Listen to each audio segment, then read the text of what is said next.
Welcome to Questions from the Closet. I'm Charlie Bird. And I'm Ben Shalati. Each episode, we discuss a question that we commonly get asked as LGBTQ plus Latter-day Saints. We're not trying to answer this question or come to a consensus, but simply sharing our perspectives. Today's question is, how do I find community? It's how do I build community? How do I build community? That was pretty close, though. So Charlie and I are not terribly diverse, and we share many opinions and life experiences. For example, we both have vivid dreams.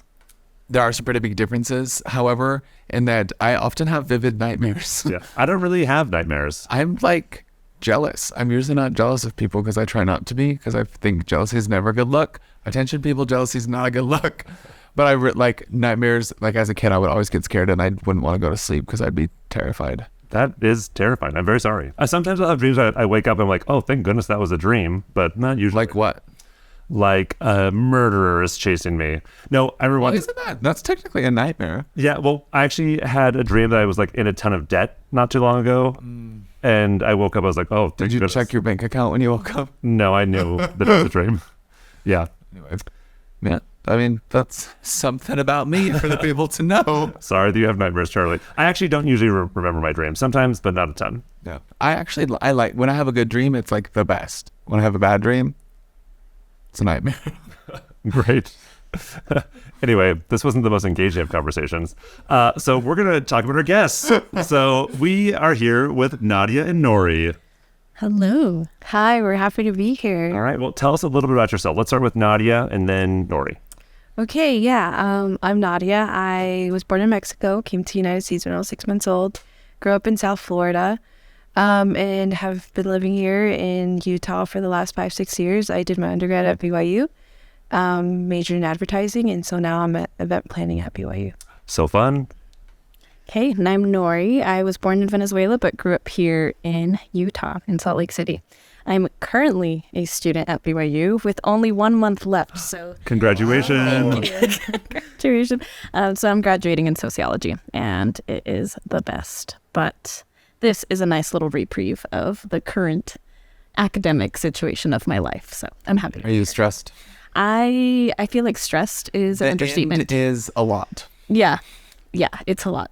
But here I am. You're so close. So close. So I am so excited to have you two here today. So I met you both, I don't know, like a year and a half ago, maybe? Yeah, I feel like, probably about that time. But I teach a class at BYU called Understanding Self and Others, Diversity and Belonging. And I always have a panel of Dreamer students come, and you two have always been on the panel. Yes. And in my student reviews, your class is almost always listed as the most favorite class. And you make me cry almost every semester. And I just think you are both just like beautiful and wonderful. And I love your stories and your testimonies. And when you talk, I just I see connections between being a dreamer and the LGBTQ Latter-day Saint experience. I want to talk about those, but I also want to talk about how you two have built a community with people with similar experiences. Okay, thank you. And thanks for always inviting us to your class for the panels. Those are always the best. We're so happy to share. Well, now I want you both to make Ben cry today. That's my goal for that. Just might. Did you cry at the training we did a few weeks ago? No, Sam and I had a deal that we wouldn't cry. And then when he was introducing you, he started to cry. He said, Ben, I told you I wouldn't do it. So, no, but I also had to go. Okay. Yeah. Okay. It was cut short, or the tears would have come. Definitely. Okay. Got it. Yeah. All right. So you two both identify as dreamers. Tell us, what's a dreamer? Oh man, loaded term. Okay, so a dreamer, there are multiple definitions, but as of late right now, it's kind of been used as a term to describe youth that have grown up in the United States undocumented. So what does undocumented mean? It means to not have lawful presence in the United States. Most undocumented people in general, not just kids, probably arrived in the United States with a visa and then just overstayed, or they entered the country without being detected by Customs and Border Patrol. Most people come with a visa and then end up overstaying, but dreamer is a term used to describe specifically the youth that have grown up here from a small age and then, have now become adults and realized, oh, I'm actually not a citizen and I can't really do a lot in the United States, and that's hard. Along with being a dreamer, there's also DACA recipients. DACA stands for Deferred Action for Childhood Arrivals, which kind of still goes along with that, but it was implemented in 2008 by President Obama. 2012. Yes, 2012, sorry. by President We're going to Obama. quiz you after. So. And anything I miss, Nori can correct me. But you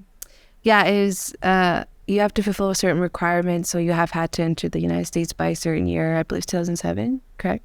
Yep. And you had to be between 16 and 30 years old when you applied. You have to show that you proof of you were here, I believe, like 5 years. Having DACA is not a permanent solution, does not provide a pathway to citizenship. So you have to fill out this paperwork and renew it every 2 years and pay a $500 fee. You have to go through a criminal background check and show that you're working and or going to school. Like, you have to fill these things. And again, you have to renew it every 2 years, which is, it's a mentally draining to do, and just a stressor, because even then it doesn't protect your family, it just protects you. But this ultimately does allow us to be able to work, to be able to get a Social Security, to be able to get a driver's license, and to actually contribute to society, because this is what we call home. And so those are kind of the two things that fall under Dreamers. Yeah. And on top of that too, on top of it not being a permanent status, it's also not a lawful status. So anyone who has DACA is still considered undocumented, and it's like deportation pending. Mm-hmm. Because of the DACA protection, the government isn't allowed to deport you.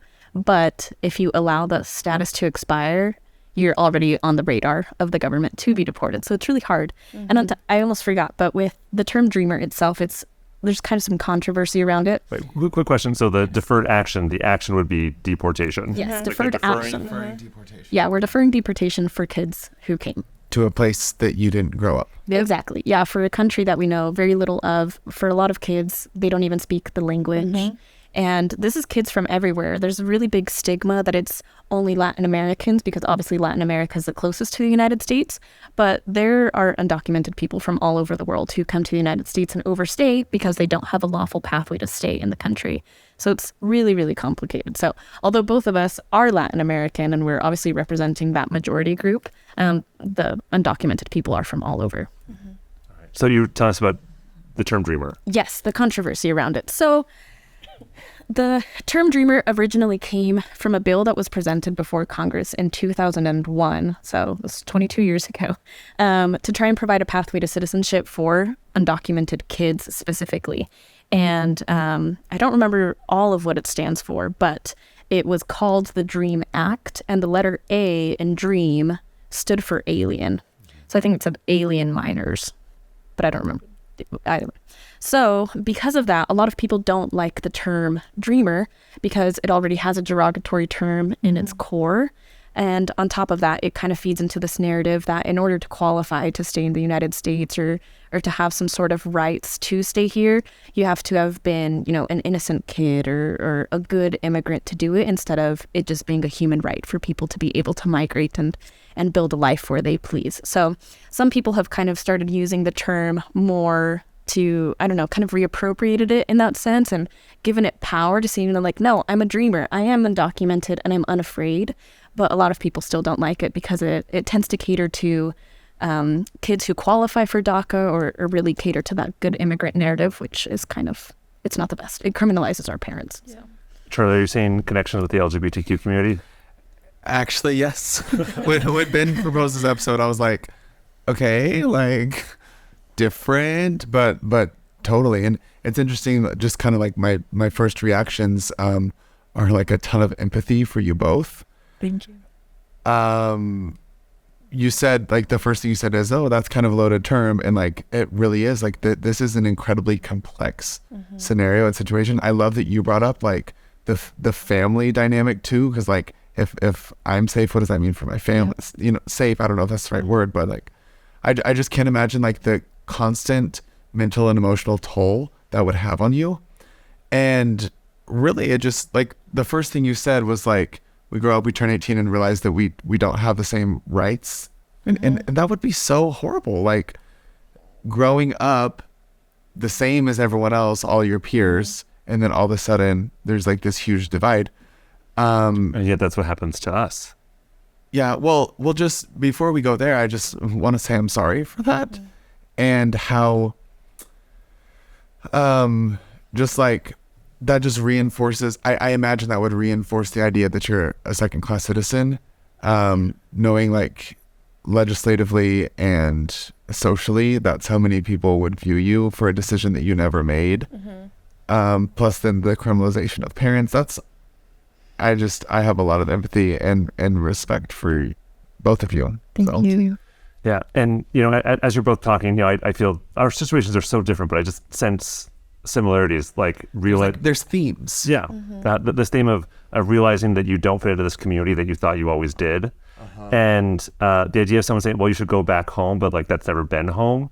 I know people who are in same-sex relationships and people say, well, why don't you just leave the church? Like, well, but this is my home. And, I, of course there are differences, but just, as you talk about this, I just like, I feel so many similarities in this idea of like, I want this to be home and it is my home, and yet people don't always feel like I should be here. Yeah, like being a stranger in your own home, your own community. The first person to actually make that connection, or at least the first person that I know of, is he's one of the very first people that came out publicly as undocumented.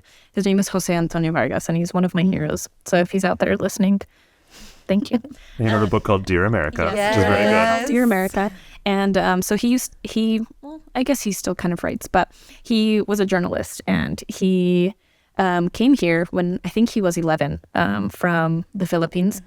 And he didn't know that he was undocumented until he turned 16, but he kind of made this connection between being undocumented and being queer, and how there are those similarities because he's both.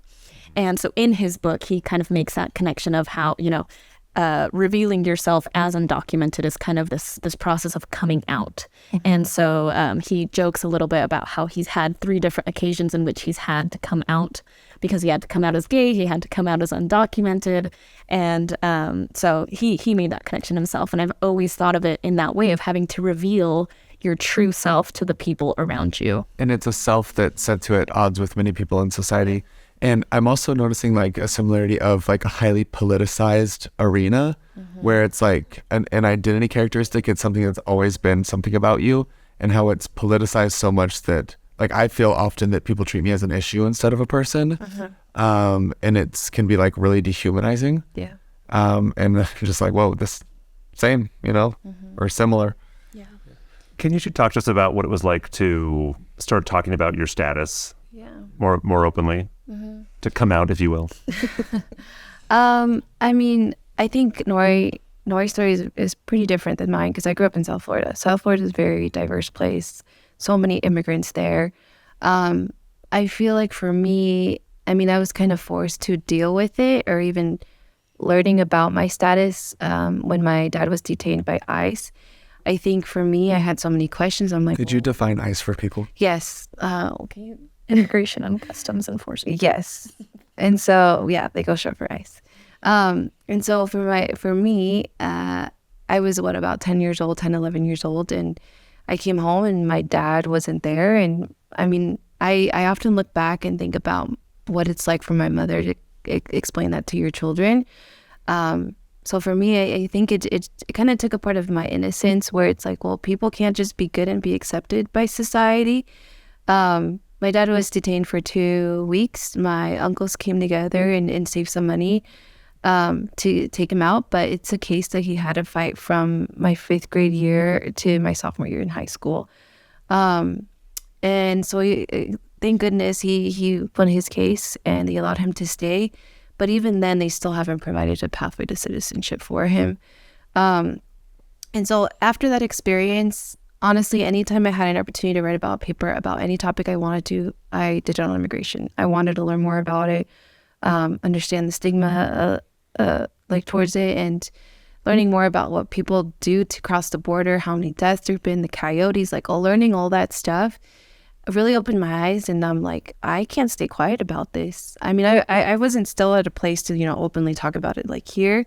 But I felt comfortable enough to share it with my friends and share my experience. This was way back in high school for you. Oh, yes, high school. And because a lot of my friends were children of immigrants, but were born in this country, a lot of my friends were very empathetic. And in my home ward, we gained a lot of support. I went to a Latino ward, so we gained a lot of support from there. But then I think a lot of that shifted for me when I moved to Utah to go to school here. being already a racial minority just kind of like isolated me a lot, but also a lot of people didn't understand. And like, how do you bring that up? You know, I didn't have family here, so I literally started from zero. But I mean, I think with those fears of also losing your family, that's something I always stressed about. I always had a backup plan. What if my mom were to get deported? Like I would move my sister here with me. What if, like, you always have to think of a backup plan. Sounds exhausting. It is. I mean, you're already a student. It's already stressful to be a student, but just adding that added factor. But who do you talk to about that? But I think for me, it very much changed with the professor in the sociology department. She openly talked about immigration. She's the first professor that I didn't have to explain what DACA was. She's like, oh, I already know what that is. And so it just already automatically took a burden out of my shoulders. And after Can you say more about that? Like what it was like to meet someone who understood your situation? Yeah, so often I would have to explain, well, this is what DACA means, this I can't vote, and all these things. And so with her, I was like, she constantly invited us to come into her office hours. So she's like, tell me a little bit about yourself. And her already talking about immigration already felt me comfortable to just open up.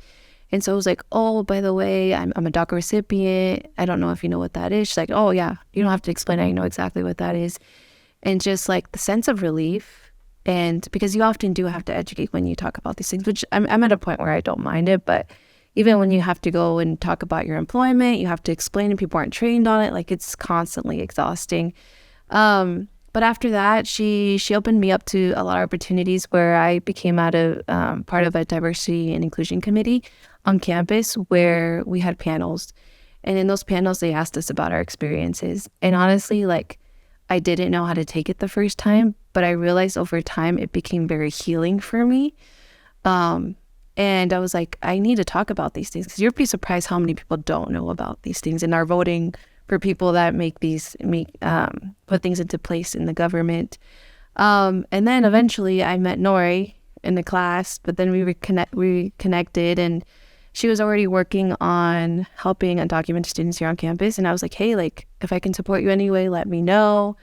Miraculously, I gained a job and got to work with her. And honestly, our efforts have been a lot on giving trainings, creating panels for students, creating a community on campus for students. And it's been a very good successful thing for us to do. So yeah, I'm at a place where I'm like, people need to learn about this. Since I can't vote, I need to educate people and put myself out there. And honestly, it's been very good for my healing because it's something I've always had to hide. Yeah. How about for you, Nori? For me, it was really different because I grew up here in Utah.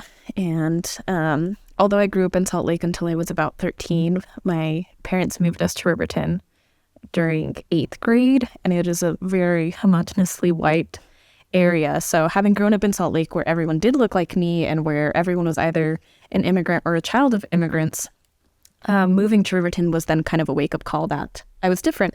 And as my friends started, getting licenses or planning what college they were going to go to, I started having conversations with my parents that started to piece together that I wouldn't be able to do those things. And it made it really, really hard. But as children, because immigration is something so sensitive, obviously, and it's an entire family issue where if we talk about it or reveal our status, we can be in danger, we're very much conditioned to just not talk about it, to stay silent and to pretend that you're a citizen in order to get by. So I never told anyone, I never talked to anyone about it, although on the inside I was dying. So having been, told ever since we got here that as long as I got straight A's or as long as I was excellent in school, I'd be able to go to college and get a good job and then make a life for myself. And then realizing that because of something so far out of my control, my immigration status, I actually wouldn't be able to do any of those things. It caused me to spiral, but I stayed silent about it. And it probably wasn't until my mission that I started talking about it more. And I served in California from 2016 to 2017. Where at? In Ventura. Oh, cool. Yeah. I was in San Bernardino. Oh, awesome. Okay. Yeah, so I was in Ventura and it was Spanish speaking, so everyone was Latinos and everyone, you were either undocumented or you had just gotten a status. And during 2016, because of the political atmosphere, there was so much fear in the communities. Mm-hmm. And I remember my very first day in the field, the first family that we taught was undocumented. And they they wanted to commit to be baptized, but they couldn't because they weren't married. And I remember just feeling so prompted to share my story with them, to be able to connect with them on a personal level. And they never ended up getting married or baptized. In fact, the husband ended up passing away from cancer towards the end of my mission. But I just started realizing that talking about it was necessary, that we were all living in fear, and being able to connect with one another and to feel that community was essential for survival and to feel hope. And so during my mission, and then, I don't know, I think a few companions later, I had a companion who also had DACA like I did. And so I just started realizing that my world was bigger than just the fear that I had in myself of revealing myself. And so when I came home from my mission in 2017 and the political atmosphere was still chaotic, I kind of got to that point where I felt like I could not be my genuine self as long as I kept my status hidden. There was always going to be a part of me that I could not share with everyone else. And that wasn't fair to me, and it wasn't fair to the people who cared for me. And so I wanted to give them a chance to actually know who I was and to actually know the things that were important to me, or else they were just going to be talking to a shadow person for the rest of our friendship. So eventually I very publicly started posting about my status. It was probably whiplash for everyone that went to high school with me and had no idea. And then all of a sudden they're like, what? Nori's not a citizen.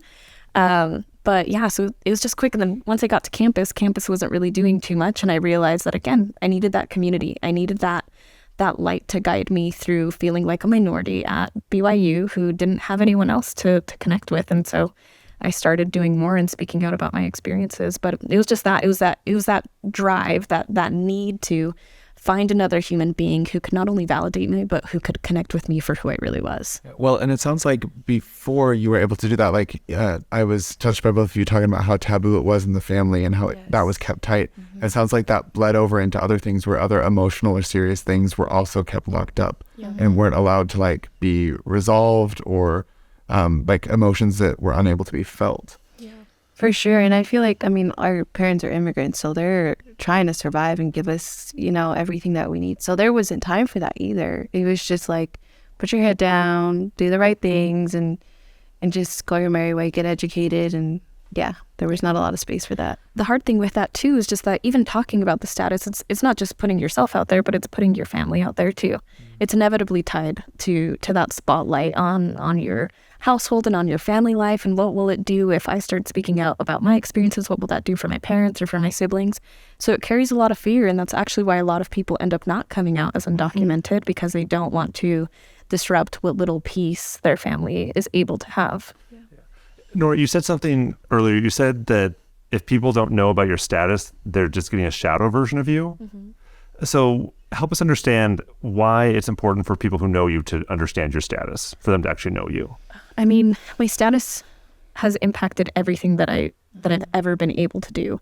Even from before I realized my status, it was already dictating the things I was able to experience. So as a kid, I was never able to do extracurriculars because my family didn't have health insurance. So I couldn't play soccer, I couldn't dance, I couldn't join any groups at school because of that. And so when people ask me about high school, they have to understand that to know why I didn't do anything in high school.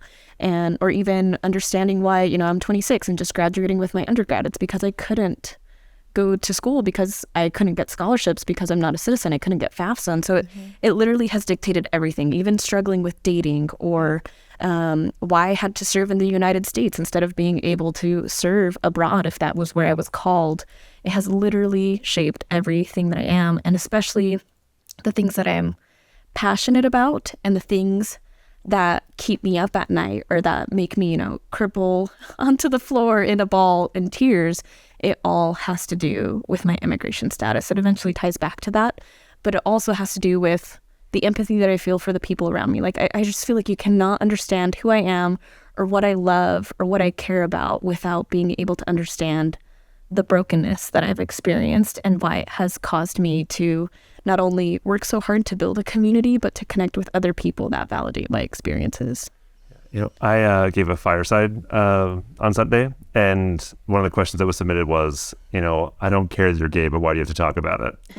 And everything you just said, I would say the exact same things, like almost word for word. Yeah. And it's like, how am I can't be who I am if I'm not able to talk about it. And even then, it's also an understanding of you need to know what will hurt me too.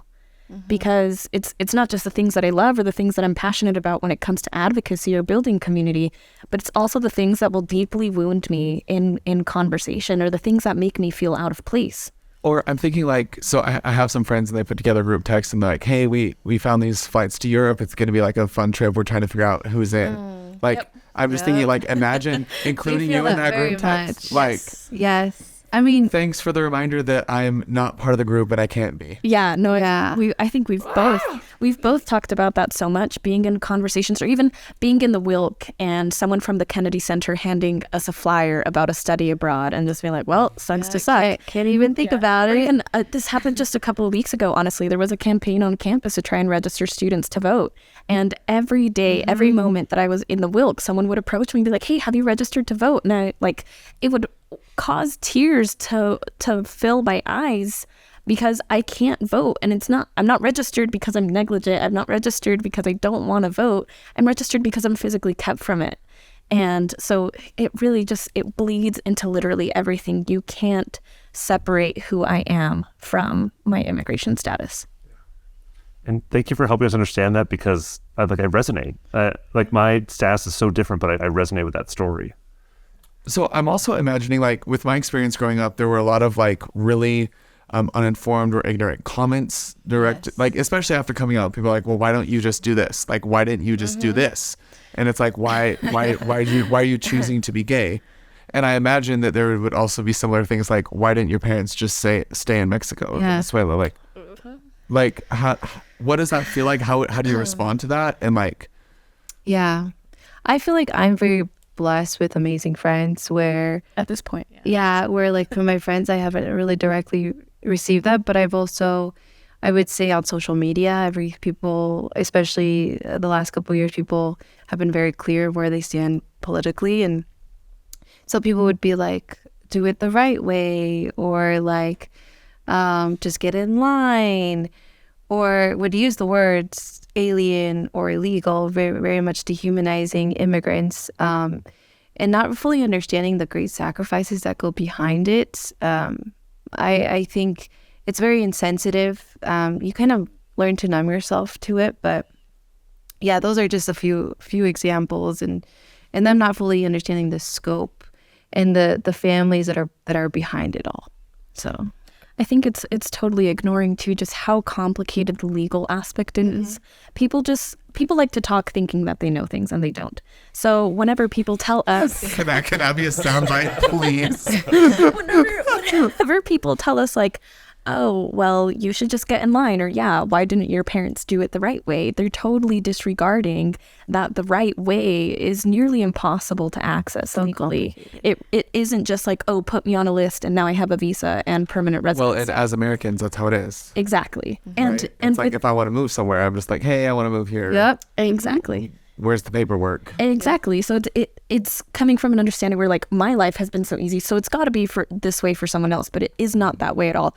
And people would not decide to enter a country without lawful status or end up not having lawful status if they didn't have a choice.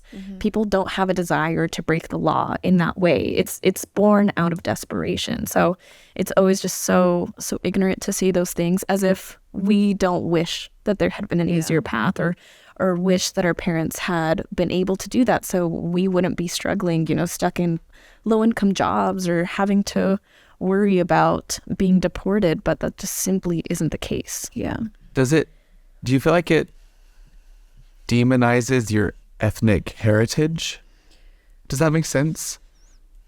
I don't know if that's like if we feel enough.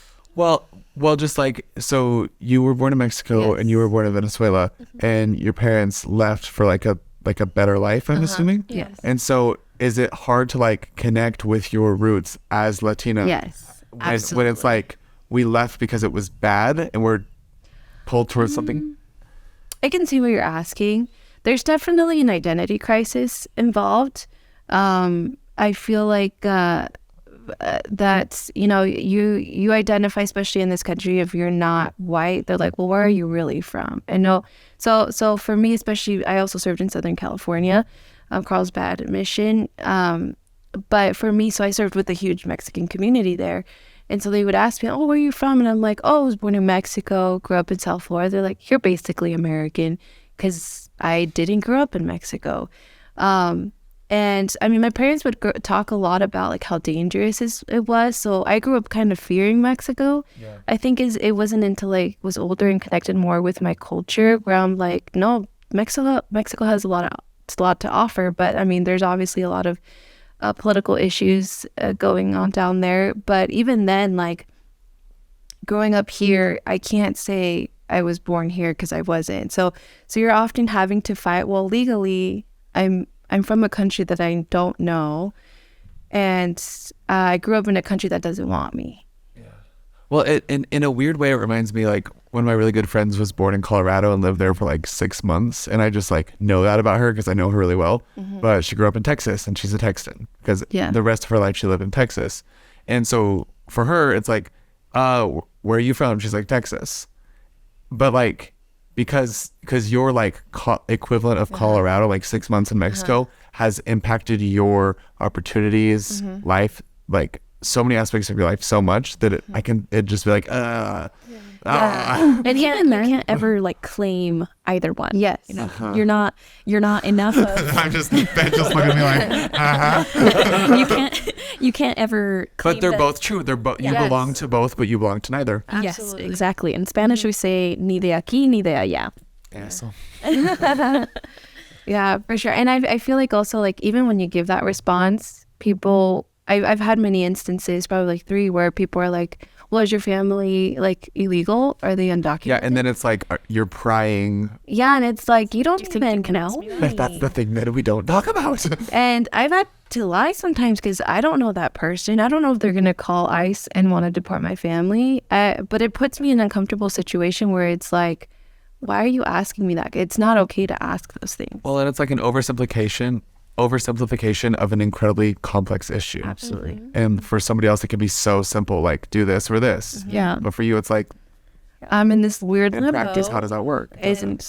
What you were saying though about like demonization your home country, like it does kind of feel that way sometimes though, especially when it comes to not having a lawful status. Mm-hmm. People are like, well, then you should have just stayed. You know, then you are not welcome. It would have been better to be a full Venezuelan than a half American. It would have, like it would have been better to be a full Venezuelan in a country that is broken than for you to be in the United States undocumented right now. Like how dare you be here? So it does feel that way sometimes, in which it's like, you know what, you are not worthy of a safe space. Mm-hmm. It had been better had you been a full citizen in your country that has no opportunities for you. And to add to that, I feel like very much in this country, it's very you're very much put in boxes. Like you said, you have to be one or the other.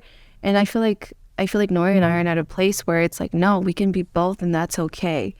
Even then, if you think about the census and stuff, like you have to click on box or mark boxes because you have to be one thing or another. You can't fully embrace both. And it's similar too, because policy impacts how it impacts your privileges within trying to be both. Like there's sacrifices on either end of those things where you want to wholly be both, but because of like policy and social belief, you're unable to. Yeah, it's really similar, Ben. You did a good job. It's like, it's regardless of like how much I could try to pretend that I am a citizen or that my status doesn't impact every aspect of my life just for the sake of getting by or fitting in. But I can't do that. Well, and even like you as a DACA recipient, you're like maxing out on the possible goodness, like like compared to like righteousness, like you're doing everything right, and there's still restrictions and things you'll never be able to do.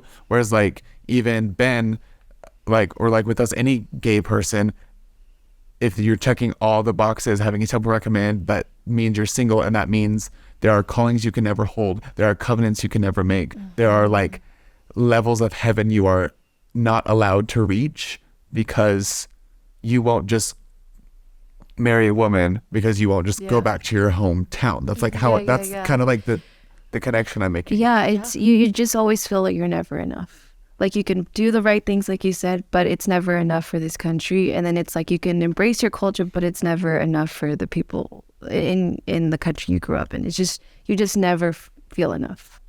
I mean, this just resonates with me so much. You're like, yeah, I'm not enough. Yeah, I just Like inherently. for some people, it'll never be enough. Well, and no, within the system though too. Yeah. Like systemically, organizationally, Yeah. You will always be barred. procedurally. Yeah. It's a lot. It's a lot of similar. Yeah, the weight on your shoulders. You know, it really just does dictate everything, which is why we can't shut up about it, right? It's because some things never change. I was like, another similarity that I thought about actually was about family. In coming out, I'm sure as in the LGBTQ plus family, you're afraid you're going to lose your family based on how that they accept you or not. For us, it's a lot like, well, I'm afraid that my family's going to get deported, or I'm afraid I'm going to lose friendships. Taken away. So I think that fear of your community that you think that you have is going to be lost, or your family, if they're going to accept it. So I think obviously it's a more emotional, I think, situation, but for us, more physically being separated from our family. So I think that's a connection as well. We know we're talking about your friends who are children of immigrant parents, but were born in the United States. It was kind of reminding me in like the similarities, but also the differences. It kind of was reminding of me of my LGBTQ plus friends who are not religious or like not from like this, don't have this extra layer of complexity. Yes. And that just like there are still, there's absolutely still discrimination and like, so y'all have to like move through life as a racial minority and deal with that. Plus there's this added layer. There's a lot of similarities. Yeah. That also functions with religion on the immigration aspect as well, because at least, I mean, we talk about this all the time, how much our testimony is tied to our immigration experiences and living outside of the law in that way. And the only comfort that we have. And like one of the temple questions is like, isn't it like, you obey the law? Yes. Are you honest in your dealings with your fellow man? And you're like, well, yeah. So it's hard, but it's, I don't know. It just, it causes you to question everything. I don't know. It's just so hard to be in that position. As we've been talking about, thinking about people who are like, Ben, if it's so hard to be in the church, like if it's a battle sometimes, why do you stay? And Nori, your family was going to go back. Yeah. Tell us that story. Oh man. Yeah. I mean, we came in 2001, just a couple of months before 9/11, actually in July. And so we made it in just before everything changed with immigration. The Department of Homeland Security was created, even flying internationally and, within the U.S. changed drastically. And we had been here led purely by the hand of God and carried by him for so long. But after the recession in 2008, my dad lost his job and things just got to be too much for him. We had already been undocumented. If you have a visa, after 6 months of being in the U.S., your visa expires. You've already overstayed your welcome. So you fall out of status pretty quickly. And, by 2008, 2009, we had been here for 8-9 years. And he decided he wanted to go back. He was done with, trying to win the lottery with U.S. residency or hoping that some sort of policy would come by to cover us, which never did and still hasn't. It's been 22 years. And so he went back. He was gone for about 1.5 years. And it wasn't until we came to a point where we were like, okay, well, Dad has been in Venezuela for quite a while and we're still here. So do we stay or do we go? And that was around the same time that I started realizing that was even an option. That the United States was not necessarily our home, and that going back to Venezuela, this country that I hardly even remember, was an actual option, and that for whatever reason, staying in the United States was maybe not the safest option, or it had, it carried more danger. And it was around that time that, my dad came back for Christmas. We sat down for a family home evening, and we all kind of made the choice to stay. We prayed together, we read scriptures, and were very much reminded of how much God was involved in our being here, how much he was involved in our leaving in the first place back in 2001, and how much he still wanted us here. And, regardless of our status or not, that he was watching over us. So we stayed. And after, just a couple of years later, Venezuela crumbled. And it's not even close to what it was when we decided to leave. And we already decided to leave because things were getting bad. So yeah, the religious aspect to it, or the how much God is involved in our decisions to stay or our decisions to come, is really present there. And I wish more people understood that. Like, this is the closest I've been to crying so far. I'm just like, it's like your testimony, like, this is where God wants you to be. Yeah. And I know what that feels like. And I feel like members of the church do tend to make a disconnect. Like in the scriptures, the Bible, the Book of Mormon, they migrated so much. Like God would send families where they needed to go. And I mean, we talk so much about the scriptures, but we don't make that connection. I think, yeah, God does send families where they need to go. Through the wilderness. Yeah. And who are we to belittle people because of that? I think. Or to tell God he can tell his children to move if he needs them to.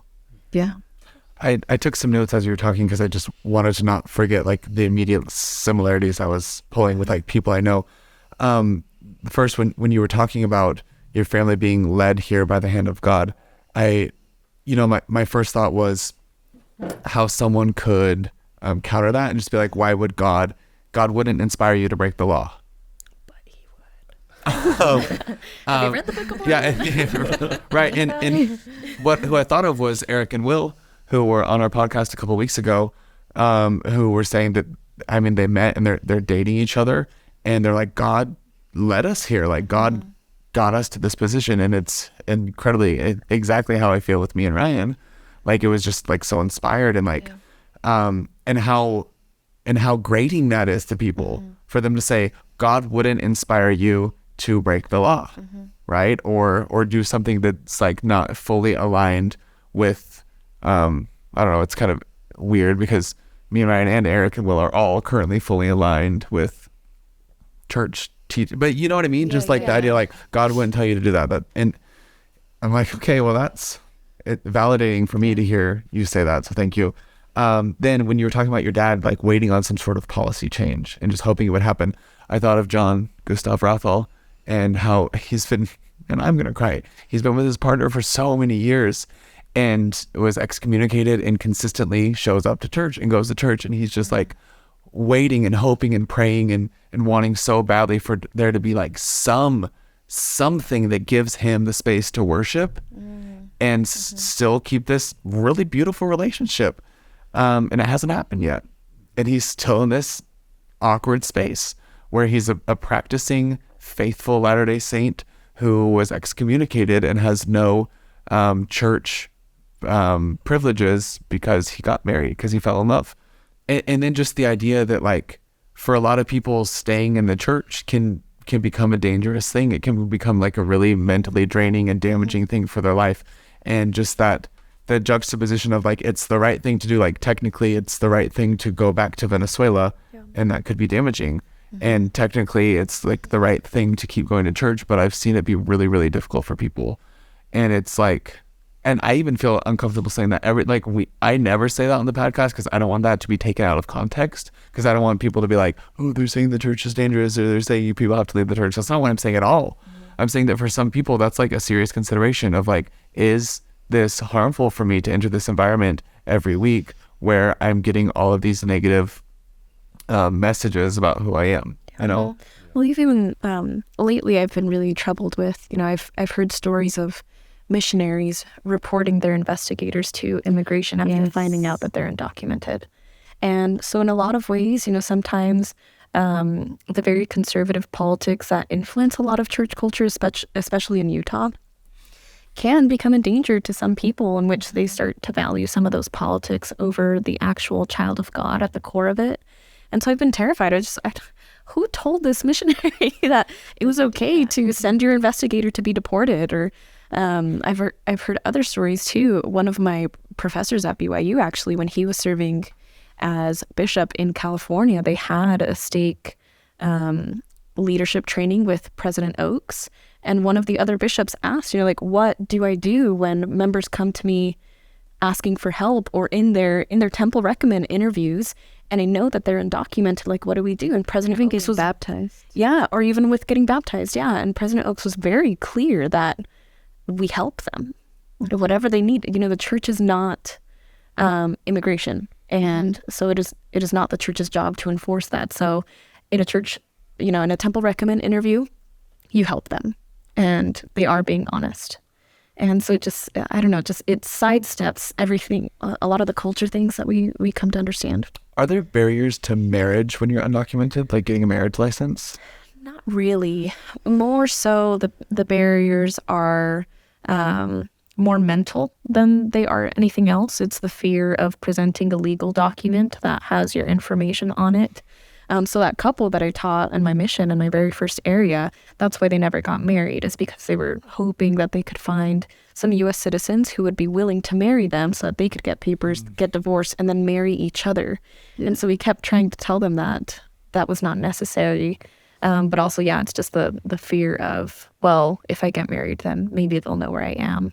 But then it's also embarking on the process of an adjustment of status and having to prove that your marriage is actually love and not just for immigration purposes. So it just, kind of puts you in the spot, and it's very uncomfortable. Thank you both so far. I mean, this has been beautiful and emotional, and just thank you for just being so open and honest. I want to talk about how you two have built community at BYU, because I really look to you two as the examples of how to build something that hadn't been there before. So walk us through how you two met and what you've done in the community so far. Yeah. Nori and I, name is like N squared. That's what they call us because we're para. So we first met, we had a class actually at BYU, it was Global Women's Studies. We sat in completely opposite sides from each other. So sad. I remember her, I forgot what topic we were talking about, but she openly talked about being a dreamer. I was like, I've never heard anyone talk about that. And that was around the same time I started that diversity collaboration. She never approached me, so... I mean, she always got to class late, so when can I coming from Salt Lake City? Throwing me under the bus. So, like, we knew of each other. We never really talked and then that's when COVID hit. So, I mean, I don't know if we had followed each other's social media at the time. I have no idea. But then it wasn't until October of 2021 where Nori, and I'll let her explain how she started working with the international office, but she started making stickers that talked about like supporting dreamers and all these things. And I told her, like, hey, I would love to have some. I would love to pass them out. So we met up, started talking a little bit, and I had suggested some ideas that I had being a dreamer and things that lacked. I was in the process of trying to look for a new job. And so one day she got out of a meeting and the opportunity kind of came like, oh, hey, Nadia, do you need a job? I was like, actually, yeah. And then we just started working together. And honestly, we were nonstop. We're like, this needs to happen. How about this? And we actually had a lot of support from our administrators. And and we're like, we need to do more. We made connections. We gave trainings, and that's how we met Ben. And quick side note, you met me because a friend sent you to me because I was sad. Oh, really? And you came to my office to cheer me up. Yeah. Wait, I did not know yeah. that. So I was already with her. So she's like, hey, you want to come with me? I was like, sure. I've never met him before. And then, then we started talking, and then you had questions about how you can learn more. I do remember that, actually. I said, how can I help? How can I be an ally? You said, read these books. And I read them. And you did. Yes. Yeah. I'm gonna read them. What are the books? Oh, I've got some books. Yeah, we have tried quite a few. One of them is called The God Who Sees, and the other one is called Dear America. Okay. Yeah, The God Who Sees, just a quick side note, is written by a woman from Guatemala, I believe. Yeah. And she talks about immigration in the Bible and then ties it to her Catholic faith. Yeah. And so it's all about immigration through the lens of the Bible. It's so good. It's so good. And Dear America is from that other man we mentioned earlier. Yeah, it's his memoir. A really good one. So good. But yeah, so then we started a support group. We talked to CAPS, and we're like, hey, we feel like... CAPS is the Counseling Center at BYU. Yes, I apologize. She loves an acronym. So we were like, hey, we feel like there's a need here. We don't talk about it enough. We hide this part of us. And so we met with the director. We sat down, and they were so supportive. We're like, yeah, we want to do this. Let's try this. And we started a support group where there was a lot of tear shed, things that we've never talked about. And then we also something that they had already done is lunches for students. It was never really consistent, but we realized, no, we need to make these consistent to see this community grow. And so we started doing that. There's multiple offices that are in that Dreamer committee where we take turns in having the food and doing activities. And honestly, we started growing. And you can just tell the difference in the students, like from when they were shy or even hesitant to come to like them being their authentic self and just putting down that wall. They don't have to hide who they are. And honestly, just seeing the confidence and the growth in them. And we've also had professors, administrators come that support undocumented students to come and to make that connection so they can know where those safe spaces on campus are. And just to show them, like, we love and care for you and you belong here just as much as anybody else. So those are a couple things that we've done, as well as training. So we've worked at different departments and giving them trainings how to support undocumented students. But yeah, those are a couple things. And yeah. Can I just interject real quick? As you were sharing that story, it just reminded me of how grateful I am for my college experience. And I know like a lot of people who don't fit like the typical norm are adverse to BYU, and I understand why. And at the same time, for me personally, I felt like it was the place where I could be the most me and meet people who actually like feel like the community I found there are like, they're like me in so many ways, because they understand the religious component. Yep. And it just like, just thinking about that group of Latter-day Saint dreamers who are meeting each other, and there's not like maybe like a big procedural thing in the university, but this counseling services was like, we're going to give you a place. And it was a sacred place. And that's so special. And I've had those sacred places there, and there's just something I love so much about that. So powerful. And here's the pattern that I just heard you share, Nadia, which is you first had to have courage to be open to share what was going on, and then that brought other people to you. And they started out scared, and then once they got to share and be in a safe place, they opened up, and lives changed, led to lifelong friendships. And then you educate other people and built more space. And now they're in a few of them are now in a place where they're even participating in panels, which back then I would have never thought like would happen. And that's going to change the entire social environment. Yes. Yeah. It really is just like the most beautiful grassroots effort to initially feel that call to speak out for yourself and for your community, even if you're standing alone at first, and then doing something, making a difference and seeing that grow little by little. Because when I transferred to BYU actually after having a really nasty experience at my previous institution where a professor said openly xenophobic things in class, and I felt so unsafe in that classroom. And when I tried to tell him that he was saying something hurtful to me and to my family and to any other kid in that class that was scared, not only did he get really defensive, but a lot of other students stuck up for him. And that same day in class, through my angry tears, I filled out the application to transfer to BYU because I was done. I had no desire to stay at that school any longer. And upon transferring, I just realized that there wasn't really a lot, but because of that moment in that classroom, I had reached a breaking point where I was done. I was done being the only person in my corner. And I needed to reach out to someone, even if I found nothing, I was going to start it. So that's kind of how it all came together, was that I was able to connect with the International Students Office, and eventually about a year later, when I needed a job, I petitioned them to give me an opportunity to work as a student on this, because there wasn't really anything sustainable. And ever since then, with everything that we've done, it just boomed. I started working there, and then about 6 months later, Nadia joined me. And yeah, it has just been amazing. But it all started with that, like, I can't do this any longer, and I refuse to continue to be alone in this struggle. You know your worth. You really do. You just told me, I wrote this down. I'm not texting everyone, I'm taking notes. You said you felt the call to speak up for yourself, even if you were doing it alone for a while. And just the way that you've followed through and said, like you just advocated yourself to get a job position that didn't exist because you saw a need for it. Yeah. What has given you the confidence to just be so sure of yourself? I think my testimony, in a really weird way, And, you know, regardless of what everyone else said, regardless of what politicians or legislators said about me or about my family or about kids like me, I know who I am and whose I am.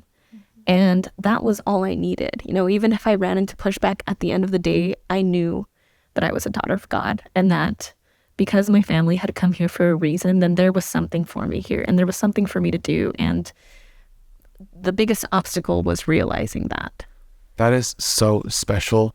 And again, another similarity, I feel like there's so many ways that both of us can look at our religious culture or religious procedure or government, you know, like whatever organizational policy, and say that that's bad, that's toxic, like pull away from that space. Like you're just talking about missionaries deporting their investigators. That can make you say, like, this church is awful and I'm removing myself from all of these people who represent this.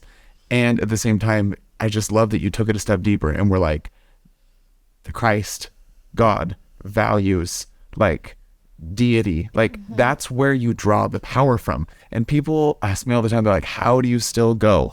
Like, how can you consistently show up to this place that rejects you, either socially or structurally? And I'm like, because that's not where I'm drawing my power. That is not the well that I go to drink from. I'm drinking from a much deeper well. And that is the well that heals.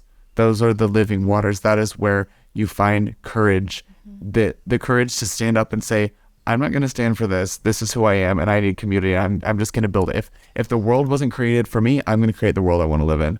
Charlie, one thing you just said, so you talked about, you know, drawing from a well. So this book that we talked about, The God Who Sees, it's named after a verse in the Bible where Hagar names God, and she's the first person to name God, and she calls him the God who sees. And what happens at that moment is she's dying of thirst, and there's this well of water that she doesn't see until God opens her eyes and notices that it was there all along. It's true because it's true. It's true. Yeah, it's true. It's like the same confidence that Nadia has, or sorry, well, Nadia, yes, but Nori, like that's within all of us. Yeah, of who we are. And it's like, where are you drinking from? Yeah. And it's been very empowering for us to work together, because I feel like we're able to check up on each other a lot. Because like you said, it's that emotional, spiritual toll that a lot of people don't understand. So when we know one of us is having a hard day, it's like, okay, you good? You need a break? And I think we reassure ourselves or each other. We'll go to milk and cookies a lot and get ourselves a cookie and some milk and just sit there and vent, and then we dust ourselves off and keep going. Yeah, and just empowering each other. I think reassuring one another and knowing what we're worth and yeah, helping each other move forward, I think has been so great, and I think what's brought us close. I think it's hard to deny, like, the divine design in all of it when so many blessings have come from it. Does that make sense? As much as, you know, so many people would be opposed to the work on our campus or in the country in general, I can't deny that God's hand has been in it, you know, and being able to connect me with so many people. So I'm reminded all the time that, you know, like, although there might be opposition, look at all these blessings. So obviously there's someone greater on my side who is in my corner. Otherwise, I wouldn't be seeing these blessings and these affirmations that keep me going. I love it. That's beautiful, and I relate so much. You know, one of the times you made me cry in my class, it was another panelist was talking about how when he came to BYU, he felt so alone and so unseen and so scared. And then he said, and then I met Nori, and that changed everything. And there's just like so much power in connecting with people who have similar experiences to us. Like, we need diversity. Like, we need to be with people who are different, but we also need to be with people who get us. Like, we all need that. Like, I need to be with someone where I don't have to explain myself and they just get me. But I also need to be with people like you who have totally different life experiences than I do, because I learn from you and we learn from each other. Well, and it's almost reminded me of like I love art. We talked about how we both have taught art history classes. I love Impressionist art, and it's almost like the style is the same, but the colors are different.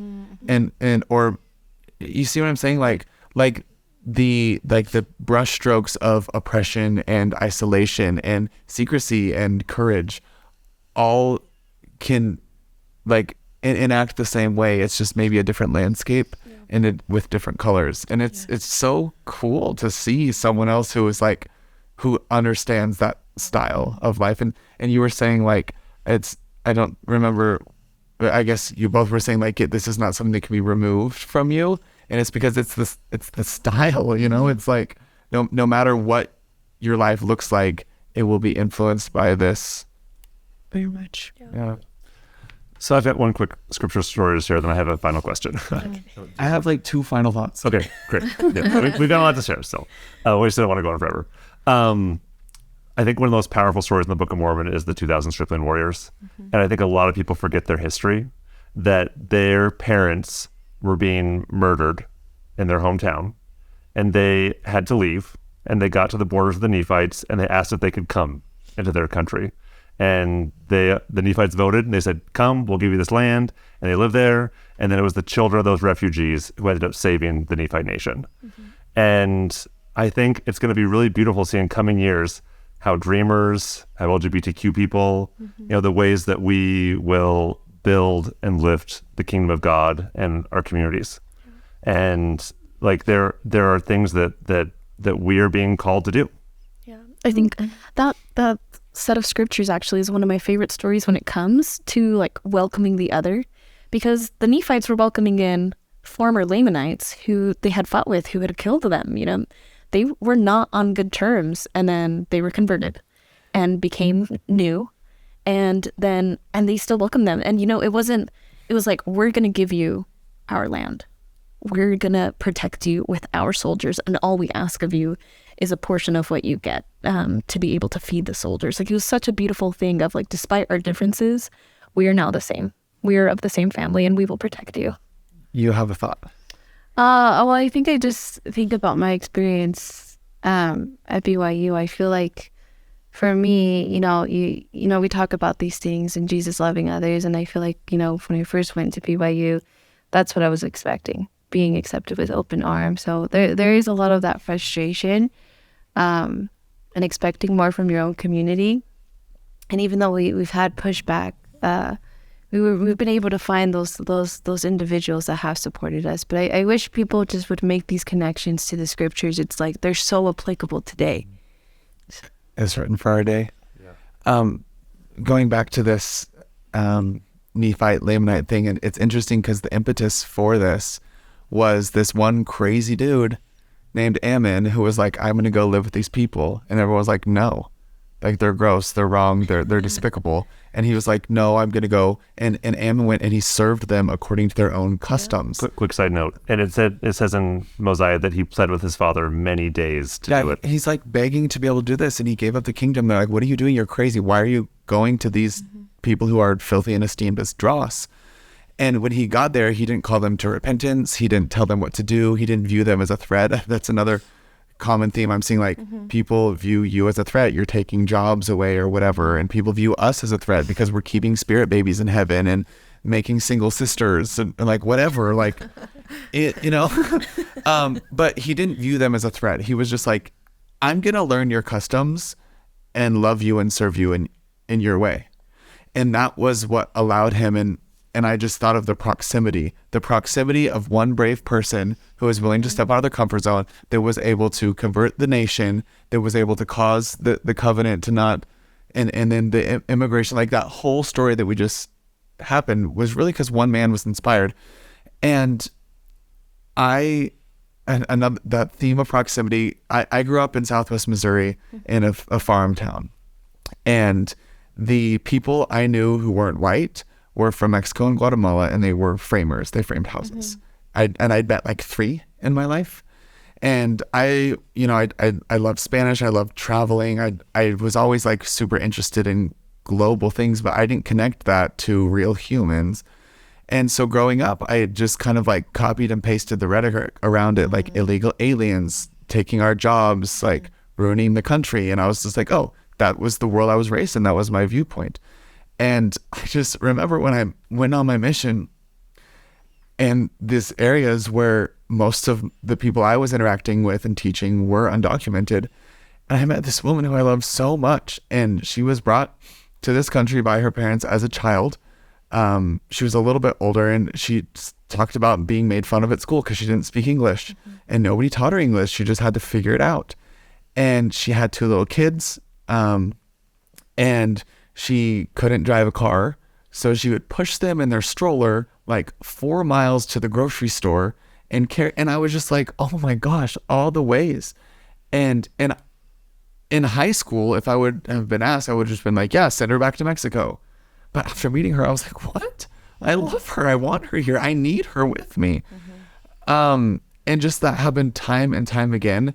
And because of the proximity I gained from meeting real people and listening to their stories without these like sound bites of like political agendas that I'd heard, it just like humanized the issue. And so we have to get out of our comfort zones and see the people behind the issues, because that's when we're going to be able to make creative solutions and like esteem other people as children of God. And I just that was the first like humbling, like crazy harrowing experience for me, where I was like, wow, I don't know anything. I love that. And I'm so glad that my eyes were open. I want them to keep opening. I'm going to read these books. Like, we need more, you know?